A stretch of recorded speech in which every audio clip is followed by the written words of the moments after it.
अस्सलामुअलैकुम प्यारे बच्चों, कैसे हैं आप लोग सब? आप लोग ठीक हैं? और मुझे ये बताइए कि क्या आप लोगों ने अपना पुराना काम सारा मुकम्मल किया हुआ है? क्योंकि हम तो रोज़ एक नया काम करते हैं और अगर किया हुआ है तो फिर तो बहुत अच्छी बात है। तो चलें आज हम अपना नया काम शुरू करते हैं। तो आप लोग अपनी उर्दू की किताब निकालिए और उसका सफ़ा नंबर 53 निकाल लीजिए और फिर आज हम इस सफ़े पे काम करेंगे। तो सबसे पहले हम इस सफ़े के अलामतें पढ़ लेते हैं कि इसमें तस्वीरी अलामतें क्या दी हुई हैं। तो बच्चों, पहली अलामत है पढ़िए, उसके बाद लिखिए और लफ्ज़ बनाइए। अच्छा, तो हमें यहाँ पर 3-3 काम करने हैं और काम शुरू करने से पहले रोज़ की तरह हम यहाँ पर आज की तारीख़ लिख लेंगे। तो चलें अब हम चलते हैं आगे काम की तरफ। अच्छा, तो यहाँ पर सबसे पहले हमें यहाँ पर कुछ अल्फाज दिए गए हैं, कुछ लफ्ज़ लिखे हुए हैं यहाँ पर और ये तो आप लोग को आते हैं। तो चलें अब हम अपना पढ़ना स्टार्ट करते हैं। तो सबसे पहला लफ्ज़ लिखा हुआ है यहाँ पर 2 हुर्फ़ी लफ्ज़ से इन्होंने 4 हुर्फ़ी लफ्ज़ बनाए हुए हैं। तो चलें हम पढ़ते हैं।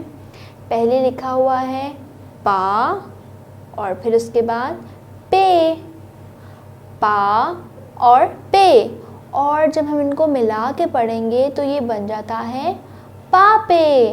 तो बच्चों ये क्या लिखा हुआ है? ये है पापे। तो चलें अब हम दूसरा लफ्ज़ पढ़ते हैं और यहाँ पर जो लफ्ज़ है वो लिखा हुआ है जा और फिर टे, दोनों को मिलाया तो जाते।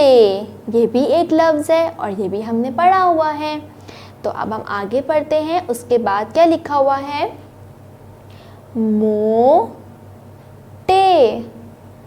मोटे, ये भी एक लफ्ज़ है, ये भी पढ़ा हुआ है।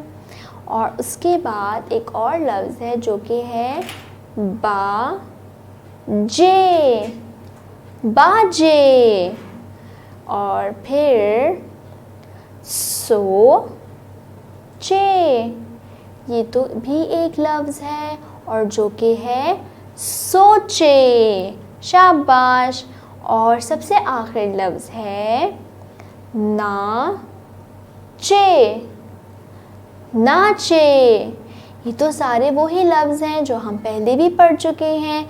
तो आपने यहाँ पर क्या करना है, यहाँ पर नीचे आपको खाली जगहें जहाँ दी हुई हैं वहाँ आपने यहाँ पर ख़ुद से लिख लेना है पेंसिल की मदद से और बहुत सफाई के साथ लिखना है। कोई भी लफ्ज़ लाइन के नीचे नहीं आना चाहिए, ठीक है बच्चों? तो चलें अब हम देखते हैं नीचे हमें कोई सरगर्मी दी हुई है और ये तो मेरी सबसे पसंदीदा सरगर्मी है।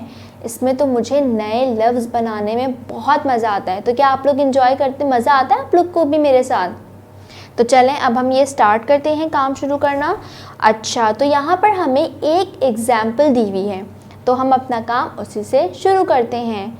तो बच्चों ये लिखा हुआ है बा और इन्होंने बा को किससे मिलाया हुआ है? जे से, बा जे, और ये एक लफ्ज़ है बाजे। तो इसका मतलब क्या हुआ? हमें यहाँ पर एक लफ्ज़ बनाना है और मैचिंग करनी है उन लफ्ज़ से, सही है? तो इन्होंने यहाँ पर इसको मिला के और लफ्ज़ वो ब्लैंक के अंदर लिखा हुआ है खाली जगह में। तो आपने भी यहाँ पर जो मैच किया हुआ है उस पर आपने पेंसिल से लकीर फेर देनी है, ठीक है बच्चों? तो चलें अब हम पढ़ते हैं पहला 2 हुर्फ़ी लफ्ज़ क्या लिखा हुआ है। तो बच्चों ये लिखा हुआ है रो। तो उसका मतलब है हमें फिर से एक नया लफ्ज़ बनाना है 4 हुर्फ़ी लफ्ज़। तो अब आप देखें कि यहाँ पर जे के नीचे क्या लिखा हुआ है? ये तो ते लिखा हुआ है और अगर हम रो को ते से मिलाएं, रो ते, रोते, ये तो एक लफ्ज़ है। इसका मतलब क्या है कि हमने रो को ते से लकीर के ज़रिए मिला देना है और जब हम मिला देंगे तो हमने फिर क्या करना है? इस खाली जगह पर ये लफ्ज़ लिख लेना है सफाई के साथ, ठीक है बच्चों?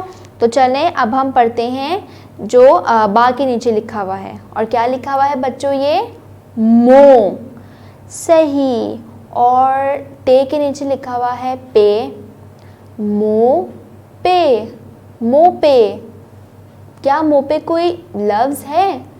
मैंने तो कभी भी नहीं सुना ऐसा कोई लफ्ज़, तो इसको नहीं मिलाना चाहिए ना इसको, तो हम इसको छोड़ देते हैं। अब हम पढ़ते हैं इसके नीचे क्या लिखा हुआ है, टे। और अगर हम मो टे को साथ मिला के पढ़ेंगे तो बनेगा मोटे। और ये तो एक लफ्ज़ है और हमने अभी पढ़ा भी है। तो हम क्या करेंगे, जल्दी से मो को टे से एक लाइन की मदद से मिला देंगे और फिर हम क्या करेंगे, इस खाली जगह पर यहाँ पर सफाई के साथ लिख लेंगे। ठीक है बच्चों, तो चलें अब हम पढ़ते हैं अपना आखिरी लफ्ज़। और क्या लिखा हुआ है वो, पा। और दूसरी तरफ तो सिर्फ एक ही बचा है जो कि है पे। और अगर हम पा को पे से मिला देंगे तो बनेगा पापे। और पापे तो एक लफ्ज़ है और ये हमने अभी पढ़ा भी है ऊपर। तो हमने क्या करना है, जल्दी जल्दी से अपनी पेंसिल को उठाना है और पा को पे से मिला देंगे। और मिलाने के बाद हम क्या करेंगे, खाली जगह पर लिख लेंगे। ठीक है बच्चों, तो ये तो मैंने आपको करवा दिया। अब जो दूसरा कॉलम है वो आपने खुद से करना है, क्योंकि अब तो आपको आ गया है ये करना। ठीक है बच्चों, और बहुत सफाई के साथ आपने करना है और जो आप लिखेंगे वो भी बहुत सफाई से लिखना है आप लोगों ने। ठीक है बच्चों, तो मिस आपके पास आपके लिए दोबारा एक नया सफ़ा लाएंगी करने के लिए। तब तक के लिए अल्लाह हाफ़िज़।